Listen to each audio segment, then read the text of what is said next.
Hello viewers, সকলোকে মই মোৰ YouTube channel Make for Edu য'ত শিকোৱা হয় টেকনিকেল, ইলেক্ট্ৰিকেল, ইলেক্ট্ৰনিক্স আৰু কম্পিউটাৰ বিষয়ে লগতে কালচাৰৰ বিষয়ে গতিকে সকলোকে মোৰ এই YouTube চেনেলটোলৈ আন্তৰিকভাৱে আদৰণি জনাইছোঁ। বন্ধুসকল, মই বহুত দিন ভিডিঅ' দিব পৰা নাছিলোঁ শাৰীৰিক অসুস্থতাৰ বাবে। এতিয়া আকৌ নতুনকৈ ভিডিঅ' দিবলৈ আৰম্ভ কৰিব বিচাৰিছোঁ। আপোনালোকে সহায় সহযোগ কৰিব, আশীৰ্বাদ কৰিব যাতে মই ভিডিঅ'বোৰ দি যাব পাৰোঁ। আজি এটা নতুন ভিডিঅ' লৈ আহিছোঁ, যিটো ভিডিঅ'য়ে ক্লাছ 10ত পঢ়ি থকা কম্পিউটাৰ ছায়েন্সৰ ল'ৰা ষ্টুডেণ্টসকলক সম্পূৰ্ণভাৱে উপকাৰ কৰিব বুলি ভাবিছোঁ। সেইটো হৈছে আমি MySQL জানিবলৈ হ'লে ছফ্টৱেৰটো কেনেকৈ ডাউনলোড কৰে আৰু ইনষ্টল কৰে সেই বিষয়ে আজি ভিডিঅ'টো লৈ আহিছোঁ। সকলোৱে ভিডিঅ'টো আৰম্ভণিৰ পৰা শেষলৈকে চাবা বুলি আশা কৰিলোঁ, তেতিয়া ষ্টেপ মিছ নহয় আৰু ভুল নহয়। গতিকে সকলোলৈ পুনৰবাৰ মোৰ এই ইউটিউব চেনেলটোলৈ মেক ফৰ এডু তালৈ স্বাগতম জনাইছোঁ। MySQL ছফ্টৱেৰটো কেনেকৈ ডাউনলোড কৰে, how to install MySQL software, কেনেকৈ ডাউনলোড কৰে, কেনেকৈ ইনষ্টল কৰে। ইনষ্টল কৰিবলৈ হ'লে আমি ডাউনলোড আগতে কৰি ল'ব লাগিব। গতিকে এইটো মই উইণ্ডো 11ত ডাউনলোড কৰিছোঁ। এই প্ৰচেছটো সকলো অপাৰেটিং ছিষ্টেমৰ কাৰণে ছেম। কেতিয়াবা আমি ডাউনলোড কৰিবলৈ এতিয়া আমি কম্পিউটাৰ স্ক্ৰীনলৈ আহিছোঁ। এতিয়া how to install MySQL software, কেনেকৈ ইনষ্টল কৰিম।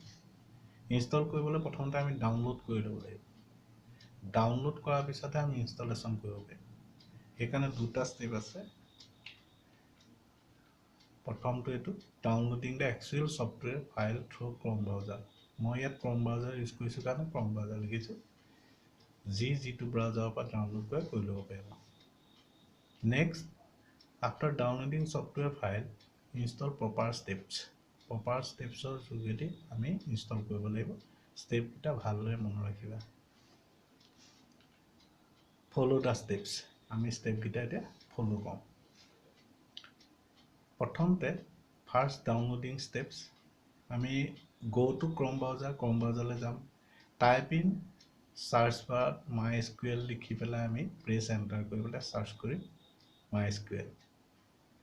যেতিয়া চাৰ্চ কৰিম তাৰপিছতে আমাৰ তলৰ যিখন উইণ্ডো পেজ খোল খাইছে সেইখন আমি দেখিবলৈ পাম। তেতিয়া ইয়াত MySQL এইটো ইয়াত আমি ক্লিক কৰিম, ডাবল ক্লিক কৰিব লাগিব। ইয়াত ক্লিক কৰাৰ লগে লগে আমাৰ নেক্সট পেজ এটা খোল খাব, এইটো মই ইংৰাজীত ধুনীয়াকৈ ওপৰত লিখি দিছোঁ ষ্টেপবিলাক, ভালকৈ পঢ়ি ল'লে ইংৰাজী মাধ্যমৰ ল'ৰা ছোৱালীখিনিয়ে ভালকৈ বুজি পাব। তাৰপিছত এতিয়া আমাৰ এই পেজটো খোল খোৱাৰ লগতে আমি গো টু ডাউনলোডছ, তাৰমানে এই ডাউনলোডলৈ আমি যাম, গৈ ইয়াত ক্লিক কৰিম। ক্লিক কৰাৰ লগে লগে এটা পেজ খোল খাব, এইটো ইয়াত কি কৰিম, আমি স্ক্ৰল ডাউন কৰিম অলপ। স্ক্ৰল ডাউন কৰাৰ পিছত আমি এটা অপশ্যন পাম, এইটো MySQL কমিউনিটি GPL ডাউনলোড। এইটো MySQL কমিউনিটি GPL ডাউনলোড, এই অপশ্যনটো আমি ক্লিক কৰিম। ক্লিক কৰাৰ পিছত নেক্সট পেজ এটা পাম, এইটো মই গোটেইটো স্ক্ৰীনশ্বট মাৰি কেনেকৈ ডাউনলোডিং কৰিছিলোঁ দেখুৱাই দিছোঁ। এতিয়া এই পেজটো খোল খাব। এই পেজটো খোল খোৱাৰ পিছত আমি কি কৰিম, স্ক্ৰল ডাউন কৰি তলৰ এই অপশ্যনটো চাম, MySQL ইনষ্টলাৰ ফৰ উইণ্ডোজ। এইটো উইণ্ডোজৰ কাৰণে আমি এইটো ক্লিক কৰিম। ইয়াত ক্লিক কৰাৰ পিছত এই পেজটো খোল খাব। খোল খোৱাৰ লগে লগে আমি কি কৰিম, এই ডাউনলোড অপশ্যনটোত আমি ক্লিক কৰিম। ক্লিক কৰাৰ লগে লগে ইয়াত লিখি দিছোঁ চাবা, এই ডাউনলোড অপশ্যনটোত আমি ক্লিক কৰিম। ক্লিক কৰিলে আমাৰ নেক্সট পেজ এটা খোল খাব, এইটো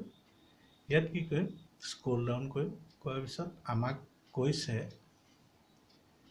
যে এইটো লগ ইন কৰা বা চাইন আপ কৰা, আমি এইবোৰ একো নকৰোঁ, ইয়ালৈ ডাইৰেক্ট গুচি যাম। সেইটো কি, ন' থেংকছ, জাষ্ট ষ্টাৰ্ট মাই ডাউনলোড। এইটো নো থেংকস জাষ্ট ষ্টাৰ্ট মাই ডাউনলোড ইয়াত ক্লিক কৰিম ক্লিক কৰাৰ লগে লগে এই পেজটো খোল খাব এতিয়া আমি ফাইলটো সেভ কৰিব লাগিব কোনোবা এটা ড্ৰাইভত নাম এটা দি পেলাই সেভ কৰি ল'বা নিজৰ চইজত তাৰপিছত এইটো 338 MB ফাইল এটা গতিকে 15 মিনিটো লাগিব পাৰে নেটৱৰ্কৰ স্পীডৰ ওপৰত নিৰ্ভৰ কৰি কম সময় লাগিব পাৰে depending on the network speed তাৰপিছত এই নাম চাম লিখি এই সেভত আমি ক্লিক কৰিম ক্লিক কৰাৰ পিছত নেক্সট পেজ এটা আহিব এইটো ডাউনলোডিং হৈ যোৱাৰ পিছত তুমি যেতিয়া ফাইলটো য'ত তুমি যিটো ড্ৰাইভত তুমি সেভ কৰিছিলা সেই সেভ কৰা ওপেন কৰিবা ওপেন কৰাৰ লগে লগে এনেকুৱা উইন্ডোজ এটা পেজ এটা খোল খাব আৰু তাৰ আইকনটো দেখিবলৈ এনেকুৱা হ'ব তেতিয়া আমি ইয়াৰ পিছত কি কৰিম ডাবল ক্লিক কৰিম ইয়াত নেক্সট এইটো এতিয়া আমি ইনষ্টলেশ্যন ষ্টেপলৈ যাম ফাইলটো খুলি তাত ডাবল ক্লিক কৰিলে না কোৱাৰ লগে লগে ইনষ্টলেশ্যন প্ৰচেছটো ষ্টাৰ্ট হৈ যাব এই প্ৰচেছটো চলি থাকিব গো অন দেখিছেনে তাৰপিছত যেতিয়া হ'ব হোৱাৰ পিছত আমাক সুধিব যে আফটাৰ ষ্টেপ 1 এই উইন্ডো পেজটো খোল খাব ইয়াত choosing custom setup type click next আমি কাষ্টম সেটআপটো আমি চুজ কৰিম তাৰপিছত ক্লিক নেক্সট কৰিম ইয়াত তাৰপিছত পেজটো হ'ব এইটোত কি হ'ব এই পেজটো খোল খোৱাৰ পিছত আমি প্ৰডাক্টটো সিলেক্ট কৰিম ইয়াত এইকেইটা প্ৰডাক্ট কেনেকৈ সিলেক্ট কৰিম পিছৰ স্লাইডখনত ভালকৈ দেখুৱাই থোৱা আছে খালি আমি কি কৰিম ক্লিক নেক্সট দেখিছেনে ক্লিক নেক্সট ইয়াত একো নকওঁ নেক্সটত ক্লিক কৰিম how to select product see next slide এই দেখিছেনে see following type of product 3 times আমি তিনিটা প্ৰচিডিউৰত আমি কৰিব লাগিব প্ৰথমতে কি হ'ব আন্ডাৰ MySQL সাৰ্ভাৰ এই প্লাস সাইনটো দেখিবা তাত ভিতৰত সোমাই থাকিব এইটো সিলেক্ট MySQL সাৰ্ভাৰ 8.0.32 এণ্ড ক্লিক এই সাইনটো এৰো সাইনটো ক্লিক কৰিবা তেতিয়া আমাৰ এই প্ৰডাক্টটো ক'ত হ'ব ইনষ্টলেশ্যন ফিল্ডতে গুচি যাব তাত ষ্ট'ৰ হ'ব তেনেকৈ আন্ডাৰ এপ্লিকেশ্যনৰ কাৰণে ক্লিক প্লাস সাইনলৈ যাবা সিলেক্ট MySQL workbench 8.0.32 সেভ এৰোটো ক্লিক কৰি দিবা তেতিয়া প্ৰডাক্টটো ইনষ্টলেশ্যন ফিল্ডলৈ যাব নেক্সট সেইদৰে আন্ডাৰ কানেক্টৰৰ কাৰণে ক্লিক একে MySQL cell 8.0.32 এণ্ড ক্লিক এই সাইনটো ক্লিক কৰিবা প্ৰডাক্টটো গৈ ইনষ্টলেশ্যন ফিল্ডত থাকিব এই তিনিটা প্ৰডাক্টে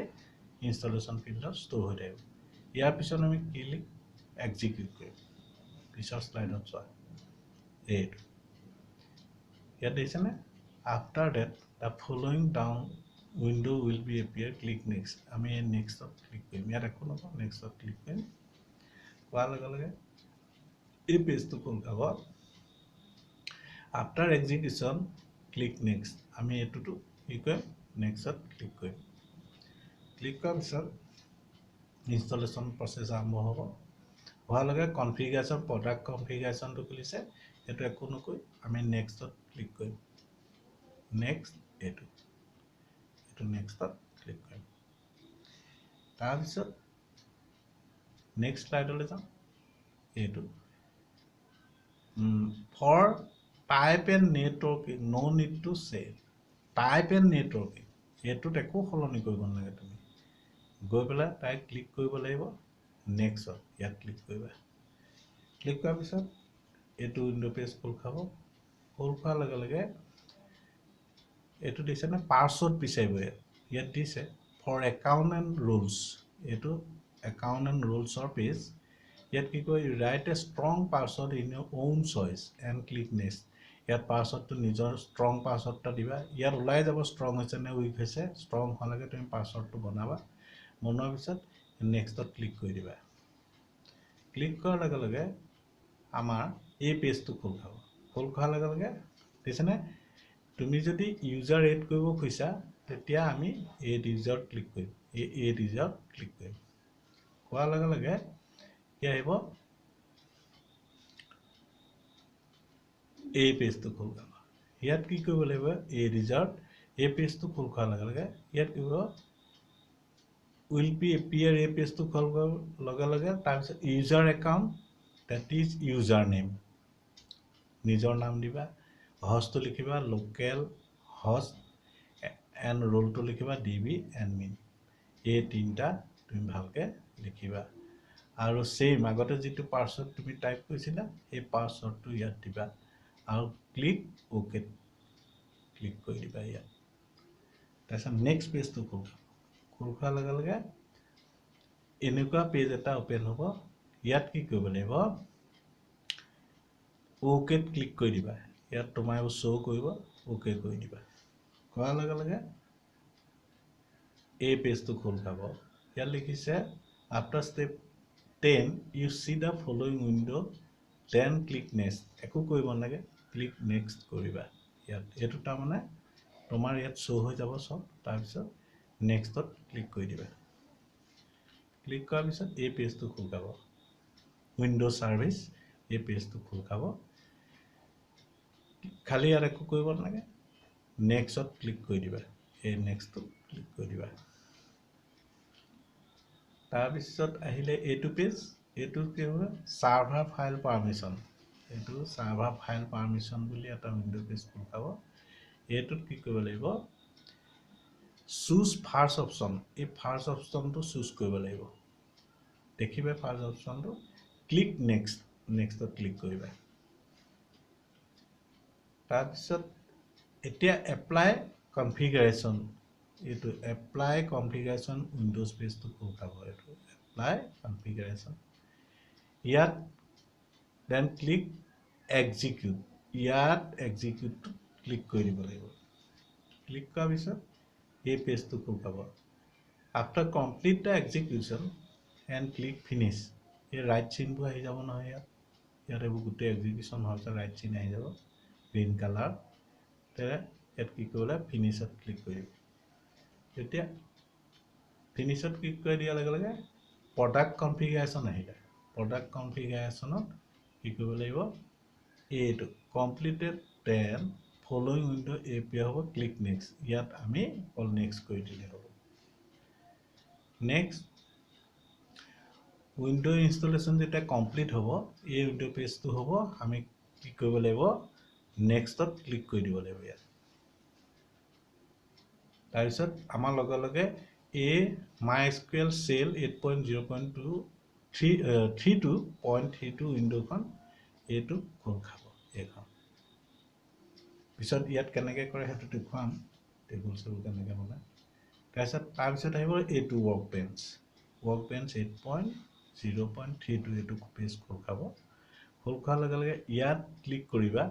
তেতিয়া পাসওয়াৰ্ড বিচাৰিব আগৰ যেটো পাসওয়াৰ্ড আছিল এই পাসওয়াৰ্ডটো তুমি ইন কৰি দিবা ইন কৰাৰ লগে লগে এই পেজটো খোল খাব ইয়াতে আমি টেবুল সেবুল বনাম হা MySQL টেবুল বনাম ডাঙৰ টেবুল ডাটা আমি ষ্টৰ কৰিম কেনেকৈ বনায় পিছৰ ভিডিঅ'টোত মই ভালদৰে দেখুৱাম এতিয়া এই ভিডিঅ'টো ইমানে এই ভিডিঅ'টো আৰম্ভণিৰ পৰা শেষলৈকে সম্পূৰ্ণভাৱে চোৱাৰ বাবে মই আন্তৰিক ধন্যবাদ জ্ঞাপন কৰিছোঁ আশা কৰিছে নিশ্চয় শিকিব পাৰিছা নোৱাৰিলে মোক কমেন্ট কৰিবা মই কম আৰু লাইক আৰু শেয়াৰ কৰিবা সাবস্ক্ৰাইবটো কৰিবাই নতুন নতুন ভিডিঅ'বোৰ দি থাকিম